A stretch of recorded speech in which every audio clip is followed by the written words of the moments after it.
GST விகிதங்கள் மேலும் குறைக்கப்படும் என்று மத்திய நிதியமைச்சர் நிர்மலா சீதாராமன் கூறினார்.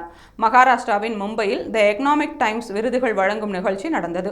இதில் மத்திய நிதியமைச்சர் நிர்மலா சீதாராமன் கலந்து கொண்டார். இதன் பிறகு அவர் பேசுகையில், ஜிஎஸ்டி விகிதங்கள் மேலும் குறைக்கப்படும். அந்த விகிதங்களை சீரமைக்கும் பணிகள் கிட்டத்தட்ட இறுதி கட்டத்தை எட்டியுள்ளன. ஆனாலும் அதற்காக சில பணிகளை கூடுதலாக செய்ய வேண்டியுள்ளது. இதற்காக அமைக்கப்பட்ட அமைச்சர்கள் குழு மிகச் சிறப்பாக பணியாற்றியுள்ளது. அதே வேளையில் அந்த குழுக்களின் பணிகளை மீண்டும் ஒருமுறை ஆராய வேண்டியுள்ளது. அதன் பிறகு ஜிஎஸ்டி விகிதங்களை குறைப்பது குறித்து இறுதி முடிவு எடுக்க முடியுமா என்பதை தெரிந்து கொள்ள அமைச்சர்கள் குழுவின் பரிந்துரைகளை அடுத்து ஜிஎஸ்டி கவுன்சில் கூட்டத்தில் முன்வைக்கப்படும். ஜிஎஸ்டி அமல்படுத்தப்பட்ட போது ரெவென்யூ நியூட்ரல் ரேட் எனப்படும் வருவாய் நடுநிலை விகிதமானது 15.8% இருந்தது. இப்போது இது 11.4% குறைந்துள்ளது.